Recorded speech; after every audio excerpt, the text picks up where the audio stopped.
세종시는 밤이 길어. 첫 번째 밤에 이어서 오늘 두 번째 밤에서도 역시 흥미진진한 이야기를 나눠보려 하는데요. 먼저 인사드리고 진행해 보겠습니다. 안녕하세요. 저는 마을 예산일이라는 꼭지를 통해서 세종 소식을 전해드릴 이대우. 반갑습니다. 밤새지 말란 말이야. 영화, 드라마, 소설 등 문화예술에 대한 이야기를 나눠보는 문화사롱의 김선희입니다. 네, 그리고 저는요.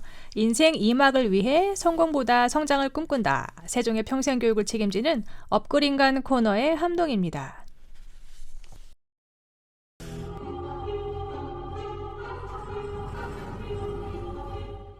이번 게임은 2인 1조로 진행됩니다. 저랑 하실래요? 우리 깐부부터 맺어야지. 깐부요? 구슬이랑 딱지랑 같이 쓰는 친구 말이야. 니 거 내 거 없이. 깐부. 기억나네요. 예, 맞아요. 이렇게. 각자 자신의 구슬을 가지고 지금 여러분의 옆에 있는 짝과 시합을 옛 벌여 추억을 떠올리게 하는 구슬 동네 10개를 골목길에서 얻어가는 사람이 구슬치기 승리합니다. 게임을 하는 모습을 담은 영화 오징어 게임의 한 장면을 들으셨는데요. 딱지치기, 고무줄놀이, 사방치기, 친구들만 있으면 모든 놀이가 가능하던 그때 그 시절. 해가 넘어가는 줄 모르고 놀다가 밥 먹어라며 가족들이 소리치면 너무 아쉬워하며 집에 들어갔던 생각이 납니다. 이대호님은 골목하면 뭐가 떠오르시나요? 숨바꼭질이라든가 어머니가 밥 먹으라고 재촉하시던 소리가 기억나네요. 함동희님은 골목을 잘 모르실 것 같은데 어떠세요? 아닙니다. 저도 골목 세대입니다. 전봇대에서 무궁화꽃 놀이도 하고 저도 옛 생각이 나네요. 신도심 세종시에서는 골목길을 거의 볼 수 없지만 골목 문화가 남아있는 원도심 조치원에는 도시다운 시가짐에도 불구하고 애매한 지역적 위치로 읍으로 남게 되었다는데요. 그래서 세종시는 밤이 길어 두 번째 밤 코너에서는 조치원 읍에 대한 다양한 이야기를 나누어 볼까 합니다. 이대우님의 코너가 마을 예산일에 대한 이야기라 더 기대가 되는데요. 달콤한 꿈을 꿨죠. 가슴도 설레었죠. 근실이 하얀 밤을 지새고 했죠. 언제쯤 사랑이 다 알까요? 언제쯤 세상이 다 알까요? 얼마나 살아봐야 알까요? 정말 그런 날이 올까요? 안녕하세요. 마을 예산일의 이대우입니다. 최근 조치원에서 새로운 문화 공간이 생겼는데 혹시 두 분은 들어오셨나요? 네, 조치원 1927 아닌가요? 글쎄요, 저는 아직 못 들어봤는데 어디죠? 폐산업시설이 문화 공간으로 재탄생하게 된 것인데요. 바로 조치원 1927이 그곳입니다. 지난 8월 12일에 조치원 1927 아트센터라는 이름으로 개관식을 가졌습니다. 두 분은 이곳이 무엇을 하던 곳이라고 알고 계신가요?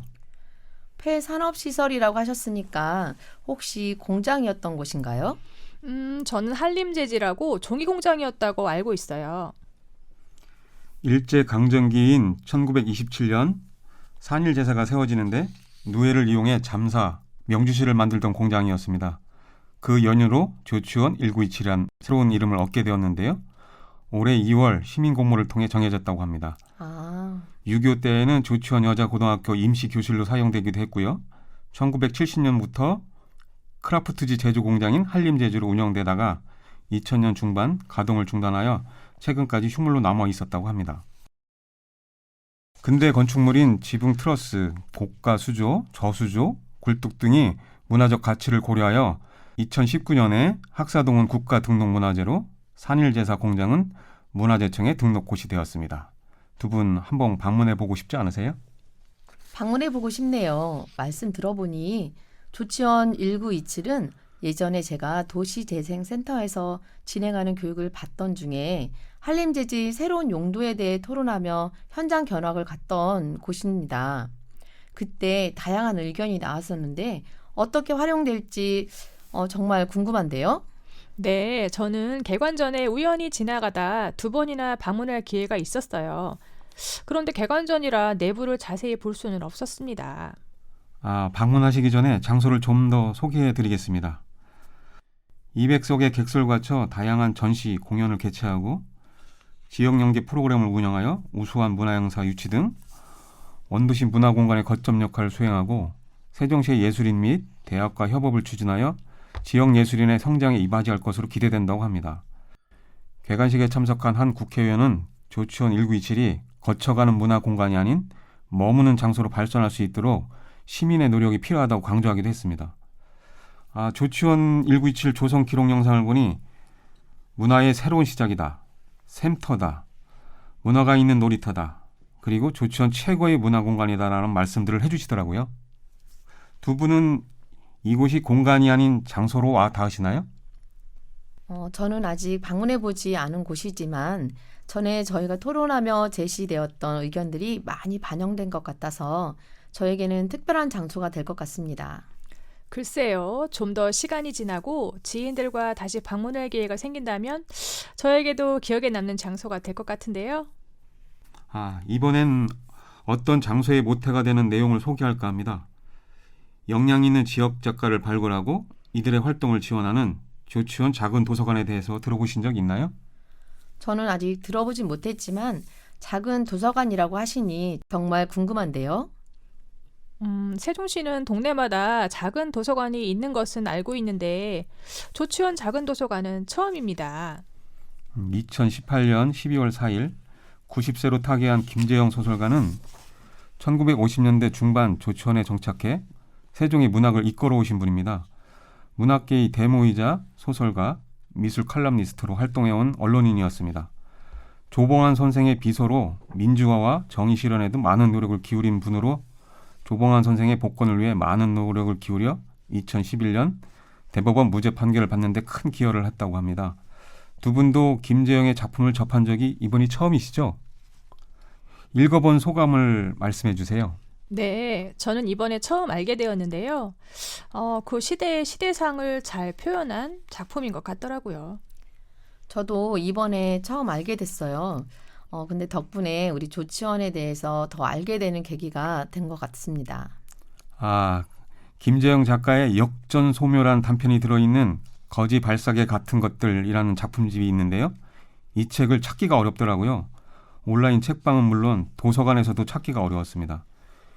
이번 두 번째 밤을 준비하면서 조치원 작은 도서관 전충곤 관장님의 도움으로 읽어볼 수 있었습니다. 작가가 타계한 다음에 2019년에 김재영 문학관 건립추진위원회가 발족되었고 지역문화 활성화에 힘써온 작가 유지를 이어받아 작가의 집과 조치원 작은 도서관을 이어주는 작은 골목을 역전 소목길이라 이름하고 문화예술들이 모여 한 해 동안 도시재생사업 문화 콘텐츠 사업으로 역전 소목길이라는 문화 행사를 가졌습니다. 그렇군요. 원리에 있는 작가의 집은 옛 정치가 묻은 기물들이 잡동사니와 잡초들로 쌓여있는 모습을 보니 마음이 편치만은 않았습니다. 그러셨을 것 같아요. 아직도 생각나요. 그 아침 햇살 속에 수줍게 웃고 있는 그 모습이 그 시절 그땐 그렇게 할 데가 없었는지 언제나 잠깐 조치원의 과거로 갔다 왔다면 지금 이 시점에 조치원 소식을 전해드릴까 합니다. 두 분은 조치원에 있는 왕성길이라고 들어보신 적 있나요? 왕성길요? 뭔가 대단한 기운이 느껴지는 듯 하네요. 예전에 상인과 주민들이 합심해서 도로 경관 사업을 해서 멋지게 바뀌었다고 알고 있는데요. 네, 이번에 그 왕성길에서 영화제가 열린다고 합니다. 그래서 초대 손님을 모셨습니다. 왕성길 영화제 집행위원장이신 정일환 감독님을 모시겠습니다. 네, 반갑습니다. 정일환입니다. 반갑습니다. 감독님, 어떤 영화를 만드셨죠? 제가 만든 건 아니고 참여한 영화가 있죠.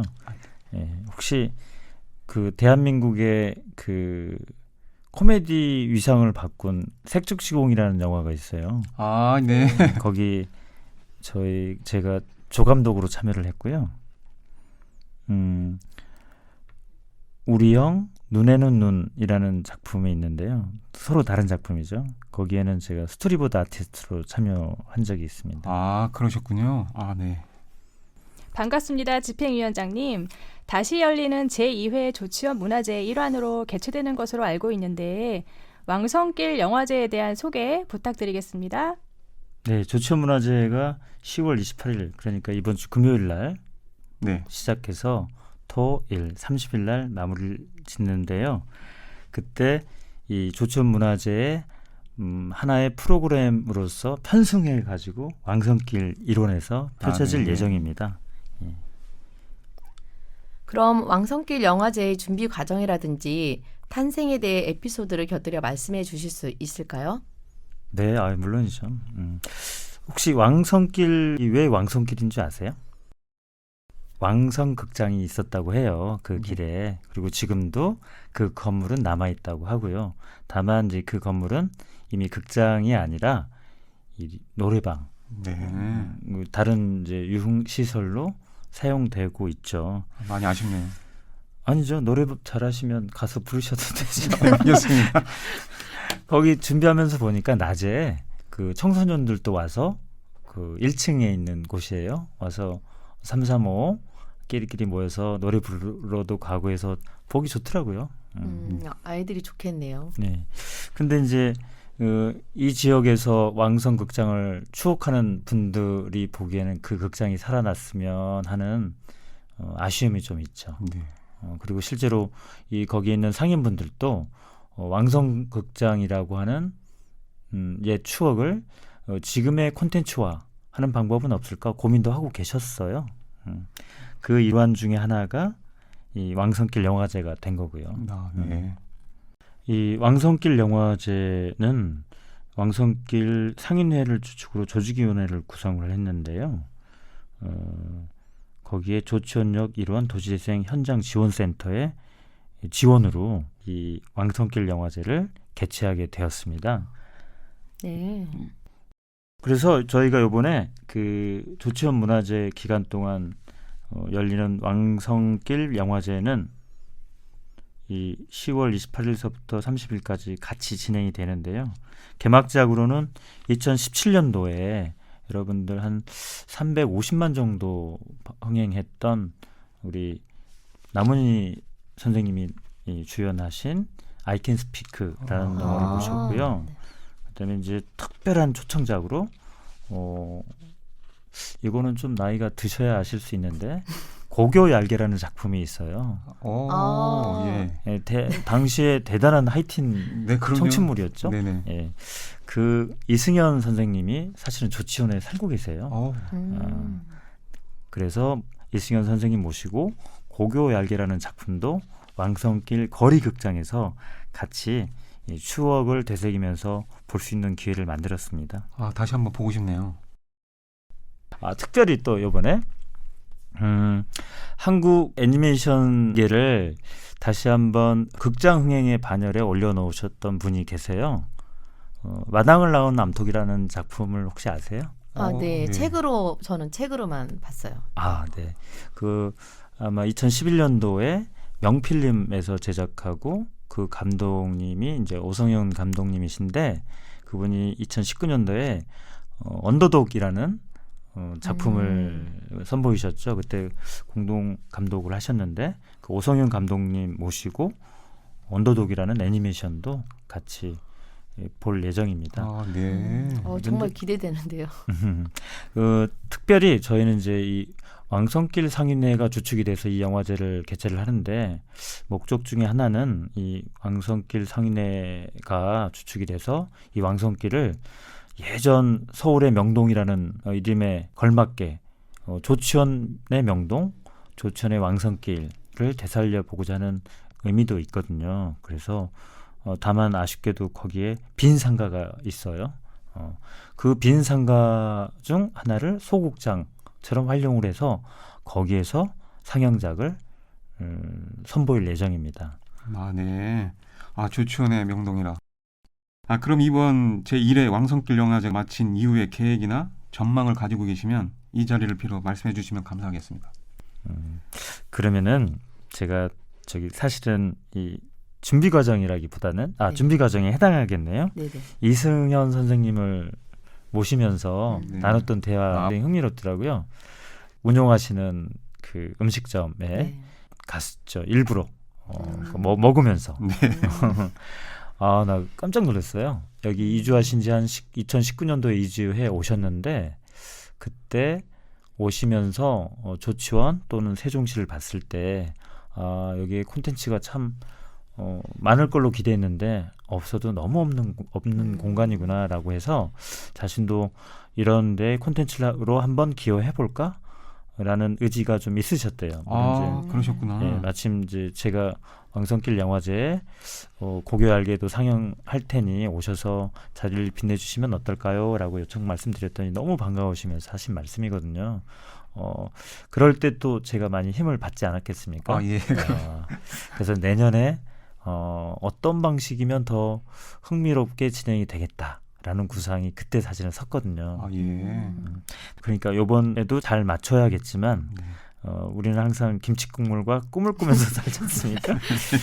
내년 계획에 대해서 말씀을 드리자면 올해는 10월 조치원 문화제 기간에 거기에 맞춰서 프로그램 역할도 하지만 내년에는 아마 2번 또는 그 이상 계절 또는 상반기 하반기 이렇게 개최하는 게 어떨까라고 제가 주장한 게 아니라 거기 상인분들께서 저희 준비 과정을 보면서 지금 벌써부터 그렇게 흥분해 계세요. 네. 벌써부터 기대감이 크네요. 그래서 아마 내년 4월에 아마 그 조치원 봄꽃 축제가 열리거든요.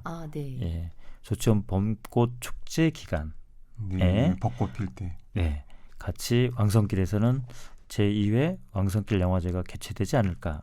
그때는 이번 그 처음 올해 할 때 없는 섹션 중에 하나를 더 추가할까 해요.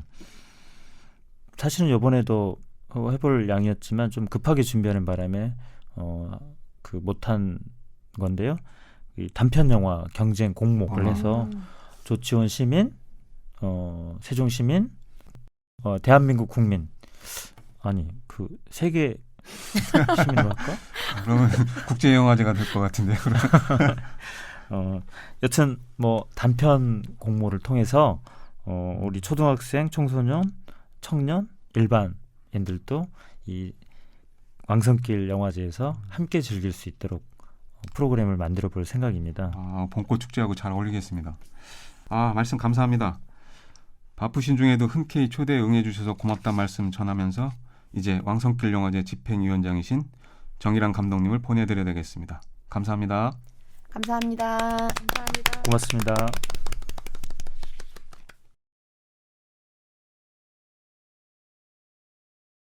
그럼 마을 예산일에 이어 문화예술에 대한 이야기를 나눠보는 김선희님의 문화사롱을 만나볼 시간입니다.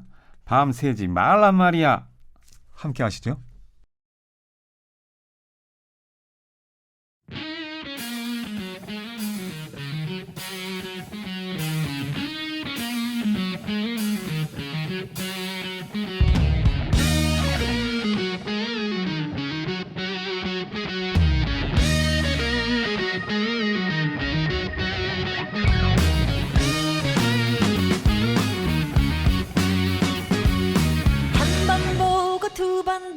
자꾸만 보고 싶네. 아름다운 그 모습을 자꾸만 보고 싶네. 그 누구나 한 번 보면 자꾸만 보고 있네. 그 누구의 인인가 정말로 궁금하네. 지금 여러분은 세종시는 밤이 길어를 듣고 계십니다.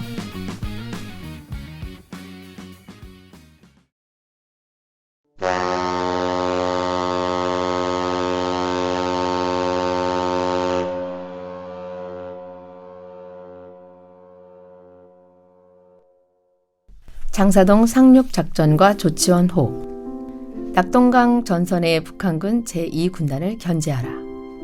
한국전쟁에 기울어진 전세를 단숨에 뒤집을 수 있었던 인천 상륙작전 하루 전 북한군의 관심을 분산시키고 이목을 돌리는 작전을 진행하기 위해 극비리에 진행된 장사 상륙작전.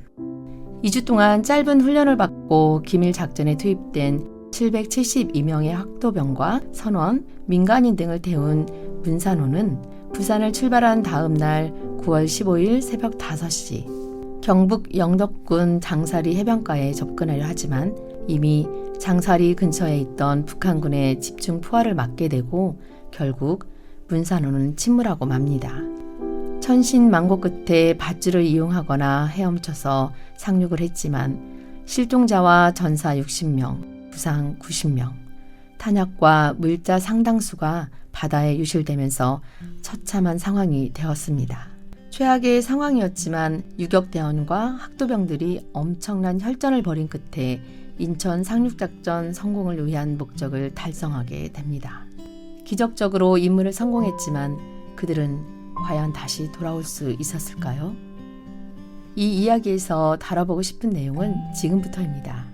장사 상륙작전에 대한 이야기를 다룬 영화 장사리, 잊혀진 영웅들에서 이 내용이 나왔을 때 뭐지?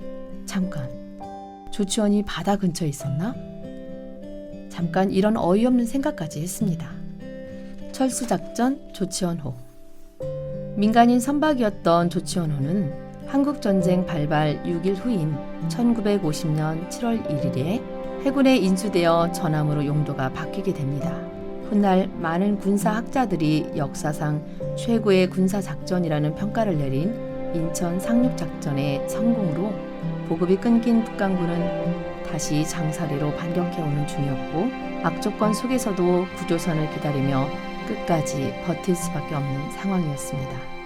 한편 부산을 출발한 조치원호는 9월 19일 오전 6시 장사리에 도착하지만 이름만 전함이었지 항만 시설이 없는 해안에 직접 접근해 스스로 싣고 내릴 수 있는 전차 상륙함이 아니었습니다. 북한군의 포탄이 쏟아지는 상황 속에서 역시 또 장사리 상륙대와 마찬가지로 연결한 밧줄을 이용해서 배에 오르게 됩니다.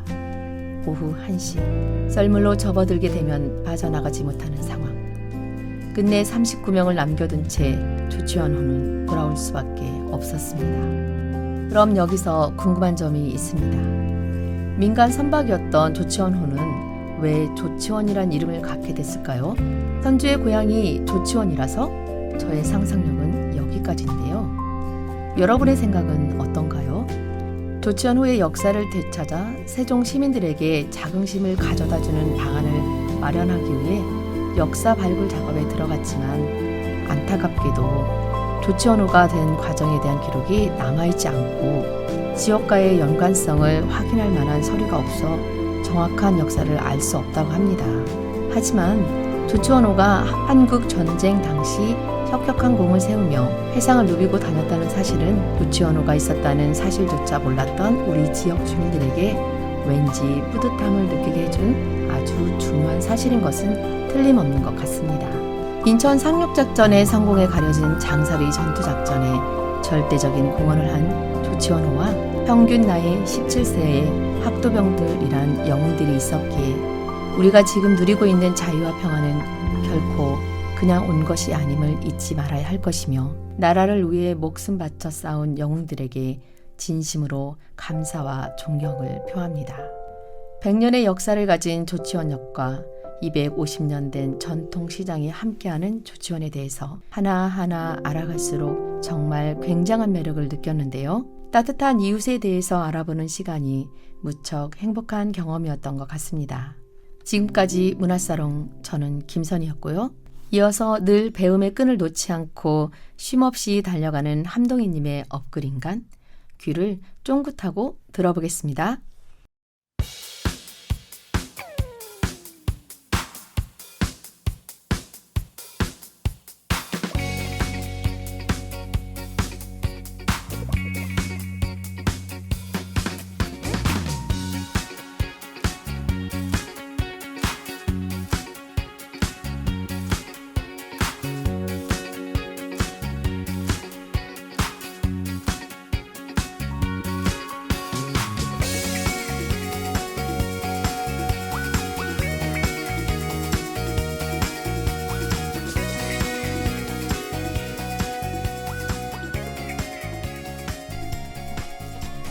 성공보다는 성장을 꿈꾼다. 하지만 성장하다가 성공할 수도 있습니다. 업그린간 함동입니다. 업그린간은 다양한 평생교육 프로그램을 소개해드리는 코너입니다. 때론 삶의 활력이 되고 지친 일상에 긍정 에너지를 불어넣는 신선하고 즐거운 배움의 세계로 여러분을 안내하겠습니다. 나를 찾아 떠나는 여행, 나를 찾아 떠나는 답사길. 오늘은 세종시 답사 모임을 소개해 드리려고 합니다. 오, 세종시에 답사 모임이 있다니 궁금한데요? 네, 제가 오늘 소개해 드릴 답사 모임은 실버 스토리 역사 탐방 모임인데요. 삼국 중 하나로 3번의 천도를 거쳐 찬란한 문화를 이룩한 고대 국가, 세종의 뿌리를 찾아가는 답사 모임입니다. 백제 부흥 운동의 중요한 근거지로 꼽히는 세종시의 국보와 산성을 따라 시민 답사를 시작한 지 올해로 4년째. 실버 스토리는 세종시의 문화 유적과 역사에 대해 공부하고 소통할 수 있는 지역사 연구 답사 모임입니다. 이번 답사의 주제는 여성의 길로 우리 지역의 여성에 관한 문화 유적지를 살펴보는 것이었는데요. 여성의 길이라니 때마침 9월 초에 세종에서 양성평등 주간 행사도 있었고 우리 지역의 정서와 뿌리를 찾는 의미 있는 시간이 됐을 것 같아요. 네, 그리고 마침 올해가 세종특별자치시 출범 10주년인데요. 10주년을 맞이하여 지역 역사에 대한 연구와 공부가 절실히 필요한 때라는 생각이 드네요. 그렇습니다. 이번 답사에 대해 소개해 드리겠습니다. 첫 번째 코스는 부강포구입니다. 영화 박열로 세상의 주목을 받았던 가네코 후미코는 현재의 세종시 부강역 인근에서 9세부터 16세까지 약 7여 년간 생활한 것으로 알려졌는데요. 이때 3.1운동을 직접 목격하고 조선인들의 독립의지에 크게 감명받은 그는 일본으로 돌아가 여러 사상가들과 교류하여 아나키스트가 되었죠. 네, 맞습니다. 천황 암살을 시도한 혐의로 박열과 함께 구속된 가네코 후미코가 이치가야 형무소에서 쓴 옥중 수기가 있는데요. 이 책에서 주목할 점은 7년간 머문 세종시 북악면에 대한 사실적인 묘사인데 현재 북악면 여기저기에서 그의 흔적을 찾을 수 있습니다. 그는 괴롭고 힘이 들 때면 태산에서 밤을 줍기도 하고 산 정상에 올라가 부강포구와 부용봉, 부강 지역을 한눈에 내려다보기도 하며 부강의 아름다운 자연과 금강을 바라보며 위안을 얻곤 했다고 하네요. 그럼 태산은 현재 올라갈 수가 없나요? 아니요, 그렇지는 않습니다. 그런데 대형차로 가긴 좀 힘이 든다고 하네요. 그래서 답사 코스는 부용봉이 가장 잘 보이는 근교 웨딩센터 옥상으로 정했습니다. 태산에서 밤을 줍던 그때의 그처럼 우리는 금강 건너편 부강포구 부용봉을 바라보며 다시 한번 그를 떠올릴 수 있었습니다. 두 번째 코스는 조선 후기 남성과 동등하게 학문을 겨루었던 철학자 이뮨지당의 오빠셨죠. 농문 임성주 선생의 묘소입니다. 주소는 세종특별자치시 연동면 명항리 산 42였고요. 임성주 선생은 서경덕, 이황, 기정진, 이진성과 더불어 조선 성리학의 6대가시죠? 네, 맞습니다. 농문 임성주 선생은 여동생 이뮨지당을 후일 조선 후기 여성 성리학자로 키우는데 지대한 영향을 끼쳤다고 합니다. 묘지 뒤로는 여동생 이뮨지당의 글도 전시해 놓았습니다. 이뮨지당은 한국 여성사의 큰 별로 중국의 경광과 반소에 비유될 정도로 위대한 여류 학자였다고 합니다. 이뮨지당은 어려서 오빠 임성주로부터 유교 경전과 사서 및 성리서를 배웠고요. 시문에도 능하여 많은 학술 논문과 문학 작품을 남겼습니다. 이들은 그녀의 사후 윤지당 6호라는 이름으로 간행되었죠. 세 번째 코스는 최초의 여성 한글 기록문학 병자일기의 저자 남평조 씨의 이야기입니다. 남평조 씨의 병자일기는 세종시의 문화유산이자 조선시대 여성사 연구의 귀중한 보물입니다. 제가 조사한 것이 있는데요. 세종시 금남면에 있는 조선시대 남이용 선생의 영정을 모신 사당 남산영당은 1984년 5월 17일부터 대한민국 충청남도의 문화재 자료로 지정되었고요. 세종특별자치시 출범으로 2012년 12월 31일에 세종특별자치시의 문화재 자료 제7호로 변경되어 지정되었죠. 남산 영당 내에는 남이용의 영정이 보존되어 있고요. 네, 맞습니다. 세종시 금남면 성강리에 남이용의 14대 종부가 살고 계십니다. 답사 일행을 반갑게 맞아주시고 남산 영당을 둘러보게 해주셨는데요. 남이용의 부인 남평 조씨 조혜중은 1636년 12월 병자호란이 벌어져 급히 피란을 떠나게 되면서 일기를 쓰기 시작합니다. 그 후 고통스러운 피난길을 매일 기록하고 전란이 끝난 후 집으로 돌아와서도 살아가는 일상을 거의 빠짐없이 일기로 남겼다고 해요.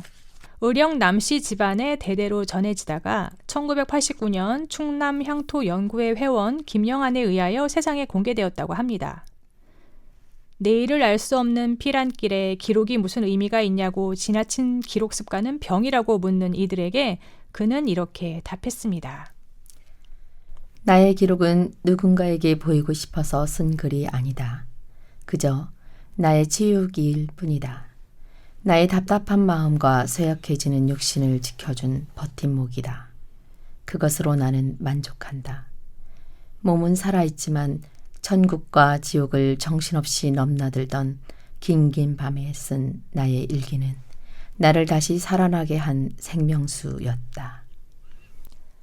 숭정병자일기는 현재 공주박물관에 보관 중이라고 하네요. 세종시 역사박물관이 하루빨리 건립되기를 기원해 봅니다. 아, 그렇군요. 정말 뜻깊은 답사를 다녀오신 것 같네요. 네, 이번 답사에서 좋았던 점이 스토리텔링과 참여자들의 낭독이었는데요. 당시의 여성들의 생각을 더욱 생생하게 듣고 함께 생각해 볼 수 있는 계기가 되었습니다. 정말 깊은 감동을 받았어요. 다행히도 기록 문화들이 남아있어 이런 뜻깊은 답사가 추진될 수 있었는데요. 우리 지역에는 이외에도 유적지나 문화적 가치가 있는 여러 곳이 더 발견되고 있다고 해요. 그런데 아쉽게도 뒷받침해줄 사료가 충분히 존재하지 않는다는 것이 안타까웠습니다. 지역 아카이빙과 기록 문화가 얼마나 소중한지 다시 한번 깨닫게 되었어요. 그렇군요. 저도 앞으로 더욱 열심히 일기를 써야겠어요. 다음 답사는 언제이죠?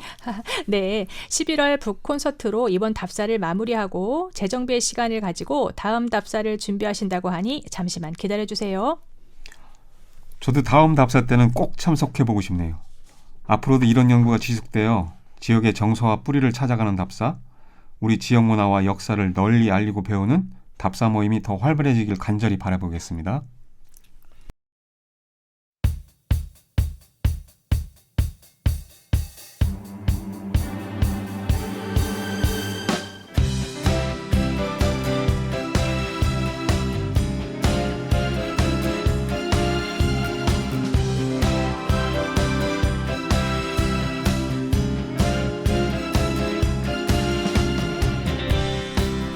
자, 유난히 밤이 긴 도시 세종시에 사는 사람들의 이야기를 만나는 시간.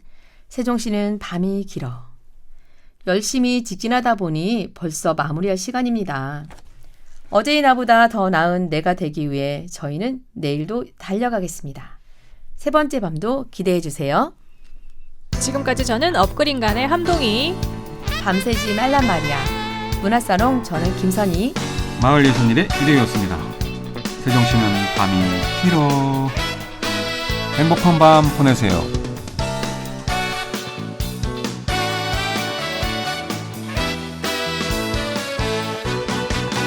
그대 나를 두고 떠나가지 마라. 토요일은 밤이 좋아. 그댈 바라보며 사랑할 수 있는 토요일은 밤이 좋아. 이 밤은 영원한 것.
이 프로그램은 세종시청자 미디어센터와 함께 시청자가 직접 제작한 프로그램으로 방송통신위원회의 방송통신발전기금을 지원받아 제작되었습니다.